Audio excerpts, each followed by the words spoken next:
علماو که څوک زور لري چې د اسلام پیټه د قرآن پیټه په شا باندې یوسي او د دې رسالت سختیو ته تیار وي، د دې رسالت د حمل ګزارونه زغملی شي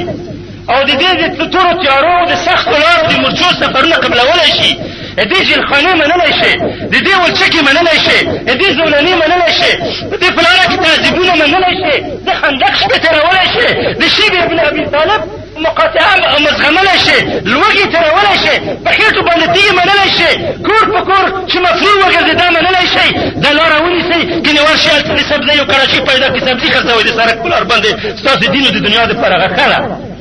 بیا ځان ته حامل القرآن ما وایي، حافظ قرآن ما وایي، عالم ما ورته وایي. ته موټر خرڅولو ته ناست به وایي، څوک خو به در ځینې ګیله نه کوي که نه، نه به کافر در سره غرض لري، نه به مجاهد در سره غرض لري. خو چې نوم د شیخ الحدیث وي، نوم د شیخ القرآن وي، وظیفه د هم مفتي وي، ته د جهاد لفظ په خوله نشي اخیستی او د جهاد دپاره پښې په ګردونو نشي ګردنولی او کافر نشي خفه کولی او یوه ټنډه د هم کافر ته نه ترویږي. آیا دغه حدیث مصداق ته نه ګرځې چې رسول صلی الله علیه وسلم روایت کوي په بني اسرائیلو کې چې الله پاک جبرائیل ولېږه چې یوه قریه هلاکه کړي. جبرائیل پیغمبر ته وایي چې یا رب په دې کې هغه عابد دی چې یوه لحظه یې ستا معصیت نه دی کړی.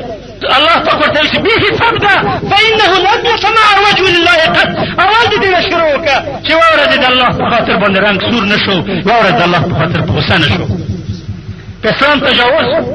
په پیغمبر تجاوز، په قرآن تجاوز، په ناموس تجاوز، په خاورو تجاوز، په شریعت تجاوز، په ټولو مقدساتو تجاوز، مدرسې په وینو سرې او ستا د غنبوره ورته نه سرتېږي. آیا مصداق دغه حدیث نه چې الله په اول په تا باندې شروع کوي د عذاب؟